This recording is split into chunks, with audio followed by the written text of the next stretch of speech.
Bonjour chers amis, pasteurs et serviteurs de Dieu. Bienvenue à notre programme Leaders Live. Chaque semaine, chaque dimanche, nous sommes fidèles et vous êtes fidèles à partager l'Évangile ensemble afin que nous puissions grandir, être affermis dans la parole de Dieu. Aujourd'hui, nous allons parler des conséquences de refuser le vrai évangile. Bon, la première question qu'on se pose, c'est quoi le vrai évangile? Je pense vous avoir parlé souvent d'un message d'un évangile ayant comme fondement notre identification à Christ, notre identification à ses souffrances, à sa mort et à sa résurrection. L'évangile que nous pouvons peut-être nommer le message de la croix. Et alors là, je crois que ce message, comme l'apôtre Paul dit, c'est un message de fondation, un message de base, le fondement même de la vie chrétienne. Et si nous refusons cet évangile, mais mes frères, pasteurs, je crois que nous allons subir des conséquences. On parle du vrai évangile. Pourquoi? Parce qu'il y a beaucoup d'autres évangiles. Je crois que vous serez d'accord avec moi que dans les temps qui courent, il y a tellement de nouvelles doctrines, nouvelles pratiques et nouveaux enseignements qui paraissent tous les mois presque, et cela va en se multipliant. Cela a été prédit par Jésus lui-même. Cela a été aussi annoncé par Paul à Timothée, une mise en garde dans les derniers jours, qu'il y aurait beaucoup de fausses doctrines, de faux ministères, de faux apôtres, de faux enseignants. C'est pourquoi nous devons vraiment pouvoir aujourd'hui discerner. Et mes frères, les discernements, c'est surtout évaluer ce que nous entendons par rapport à l'évangile, à la vérité, à la parole de Dieu. Souvent, nous entendons des messages, allons dire un évangile, qui n'a pas sa source dans la parole de Dieu. Des pratiques qu'on ne trouve pas dans la parole de Dieu. Et malheureusement, ça traîne dans les églises. Et le peuple de Dieu est trompé. Le peuple de Dieu est blessé et n'arrive pas à grandir spirituellement. Donc, dans le livre des Galates, au chapitre 1er, peut-être nous pouvons lire deux versets, le verset 6 et le verset 7. Nous ne pouvons pas ignorer comment l'apôtre Paul a été surpris, étonné, choqué, parce que les Galates s'étaient éloignés de l'évangile qu'il leur avait annoncé. Et Paul n'était pas content. Et dans le chapitre 3 même, il parle comment les Galates étaient dépourvus de sens. Dans le verset 6, nous lisons « Je m'étonne que vous vous détourniez si promptement de celui qui vous a appelé par la grâce de Christ pour passer à un autre évangile. » C'est un verset que je mentionne souvent, je crois que vous avez dû peut-être le remarquer. Pourquoi? Parce que c'est important aujourd'hui de recevoir le vrai évangile, d'embrasser le vrai évangile et de ne pas avoir de mélange. Donc il dit non pas qu'il y ait un autre évangile, mais il y a des gens qui vous troublent. et qui veulent altérer l'évangile de Christ, changer, ajouter ou retirer. Et aujourd'hui, il y a tellement de pasteurs et de serviteurs de Dieu qui sont enracinés dans un évangile qui est faux, malheureusement. Un évangile qui n'a pas sa racine dans la parole de Dieu. Aujourd'hui, il faut faire comme les gens de Béret qui examinaient si tout ce qu'ils entendaient était dans la parole de Dieu. Et nous avons besoin d'avoir la même attitude aujourd'hui et ne pas simplement accepter n'importe quoi. Surtout parce que c'est un homme de Dieu qui a une grande réputation, surtout parce que c'est un pasteur qui est sur les ondes, à la télévision, depuis peut-être 30 ans, reconnu, fameux pour ce qu'il annonce. Mais nous ne pouvons pas nous baser là-dessus, parce que ça peut être trompeur.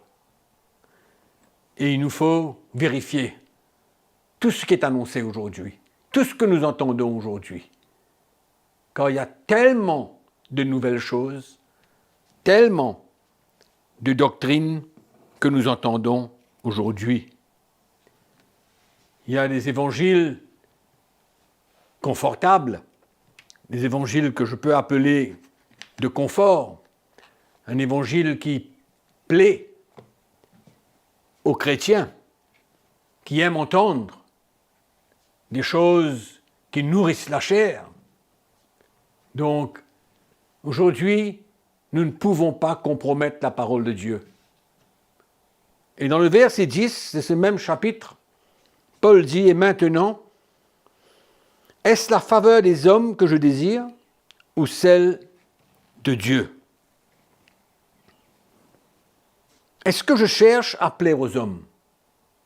Si je plaisais encore aux hommes, je ne serais pas serviteur de Christ. » Mes chers frères, je crois qu'il est important pour nous qui avons l'Esprit de Dieu en nous de le permettre, de nous témoigner quand nous entendons un message, quand nous entendons l'Évangile, de permettre au Saint-Esprit de témoigner à notre cœur si cela est la vérité, ou si c'est l'invention de l'homme, ou si c'est la tradition des hommes, ou si c'est la philosophie humaine, qu'importe quoi. Le Saint-Esprit qui habite en nous a l'habilité de nous témoigner.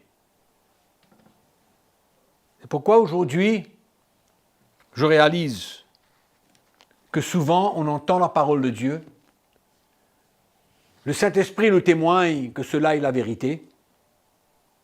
Je me souviens d'une conférence que j'ai tenue dans un pays en Afrique où nous faisions des rencontres dans un cinéma, dans une grande salle.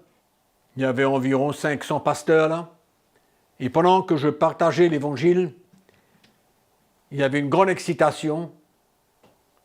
Par contre, c'était un message qui, allons dire, n'était pas peut-être plaisant à entendre, parce que ça demandait notre vie. Mais il y avait tellement d'excitation, l'Esprit de Dieu était à l'œuvre, et tous ces pasteurs criaient « Amen, Alléluia », et que c'était merveilleux. Et je crois que le Saint-Esprit avait certainement témoigné à leur cœur que ce message était la vérité. Mais par la suite, quelques mois, tous ceux qui étaient présents, beaucoup d'entre eux, et la plupart d'entre eux, ceux qui avaient accepté ce message quand ils ont entendu, ils se sont ensuite détournés. Et aujourd'hui, ils n'ont pas accepté de vivre le vrai message de Christ, cette identification à ses souffrances, à sa mort et à sa résurrection. C'est malheureux. C'est pourquoi je dis que c'est le temps aujourd'hui de discernement. Malgré peut-être que vous avez été enraciné dans un évangile, mais il faut pouvoir obéir, se soumettre à l'Esprit de Dieu quand il nous témoigne que ce que nous entendons est la vérité et se trouve dans la Bible, dans la parole de Dieu. Et c'est ça un peu le problème. On ne fait pas confiance ou on ne veut pas. Et je vais vous parler de juste quelques raisons que possèdent les pasteurs pour refuser. La première, peut-être, c'est l'orgueil. D'avoir à admettre que pendant des années, nous nous sommes éloignés de la vérité de l'Évangile, du message même de Christ, d'un message prêché par les premiers apôtres et écrit dans les épîtres. Et l'orgueil de l'homme l'empêche de s'humilier et d'accepter que peut-être pendant des années qu'il a prêché l'Évangile et maintenant, il faut s'humilier et il faut accepter le vrai Évangile. Donc l'orgueil est un obstacle pour nous empêcher de recevoir, d'accepter et de vivre le vrai Évangile. Une deuxième raison est peut-être la peur des hommes, la crainte de l'homme. Qu'est-ce que les pasteurs vont dire? Comment est-ce qu'ils vont interpréter ce changement? Ce changement dans l'Évangile. J'ai prêché un certain Évangile de prospérité peut-être, un Évangile trompeur qui ne construit pas la vie des chrétiens. Et maintenant, je prêche un Évangile où nous avons besoin de perdre notre vie, de mourir à nos désirs, de se renier soi-même, de prendre sa croix et de suivre Jésus. La peur de l'homme, la crainte de l'homme nous empêche de garder, de préserver ce que nous avons entendu, ce que l'Esprit de Dieu a témoigné à notre cœur. Une autre raison, c'est peut-être la persécution qui vient de la part des pasteurs, de l'intérieur. Ils ne comprennent pas, ils persécutent. Je me souviens très bien quand ce message est venu à mon cœur, mais c'est clair, aujourd'hui je réalise qu'il y a eu beaucoup d'opposition, de persécution, parce que c'est un message qui ne plaît pas, qui enlève le confort, où nous avons besoin de nous sacrifier, de perdre notre vie.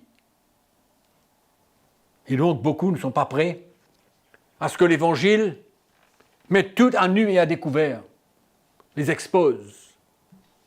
Donc ils sont persécutés. Beaucoup ne veulent pas cela. Donc ils persécutent ceux qui sont prêts à vivre cet Évangile. Donc voilà un autre obstacle, la persécution. Et bien sûr, les raisonnements.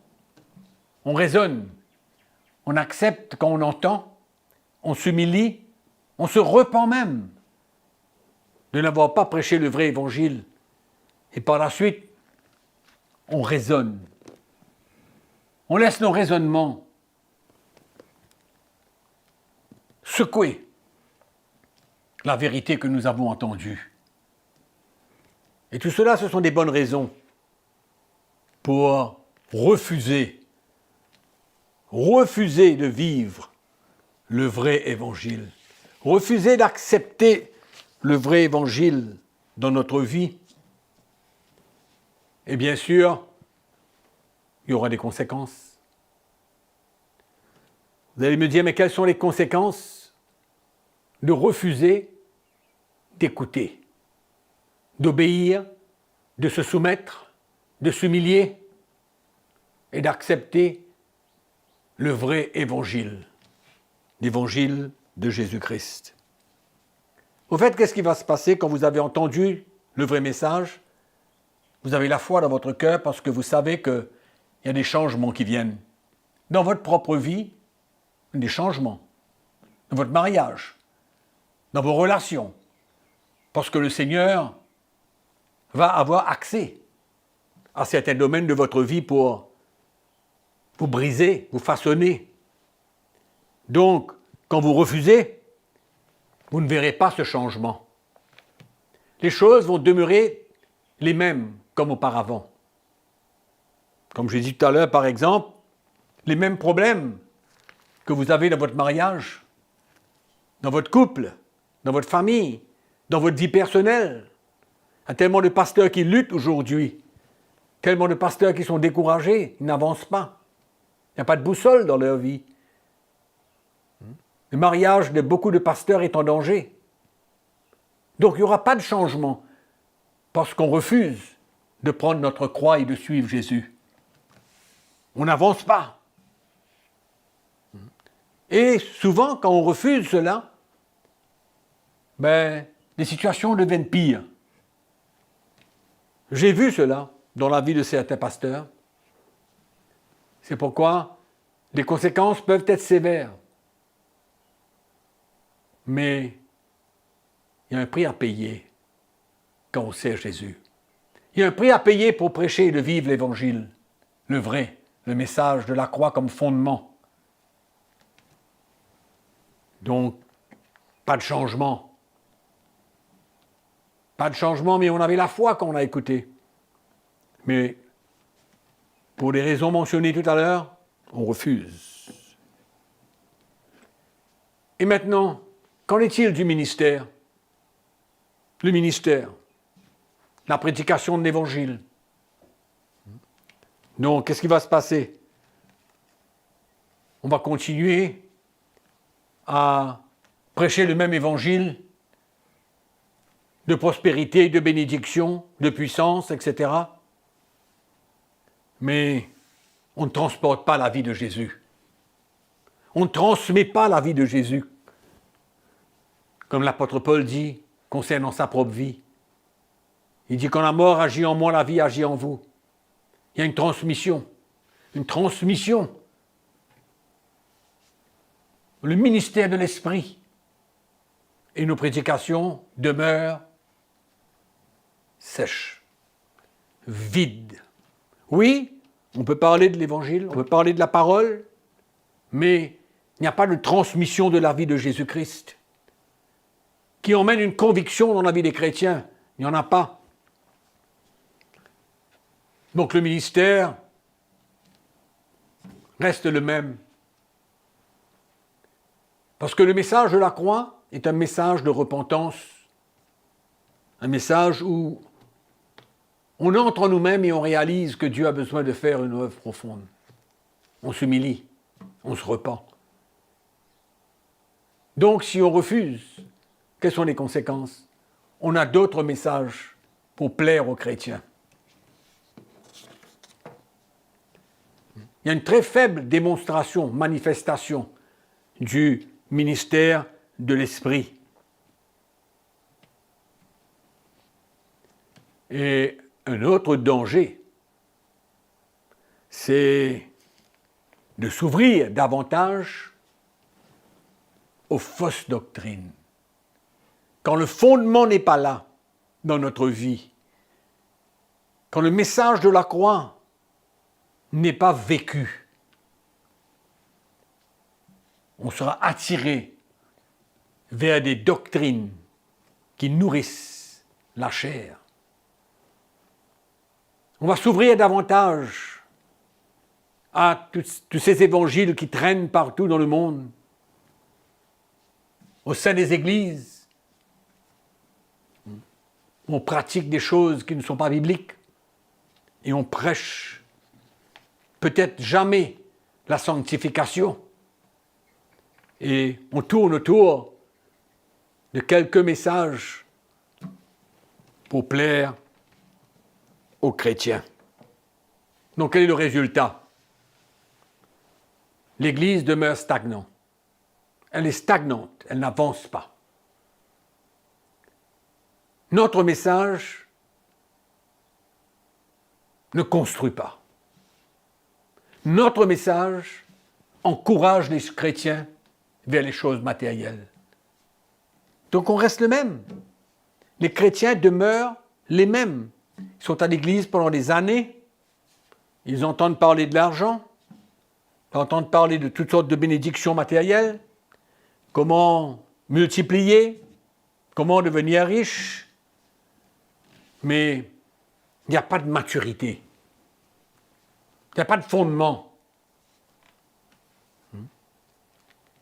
Comme la parole de Dieu nous dit, c'est un homme qui a bâti sa maison sur le sable. Le fondement n'est pas solide. Et le chrétien ne grandit pas. L'Église est au même niveau pendant année après année. Les chrétiens ne grandissent pas. Il n'y a pas de maturité spirituelle. Christ n'est pas formé en eux. Il y a beaucoup de matériel au sein de leur tête, dans leur intelligence.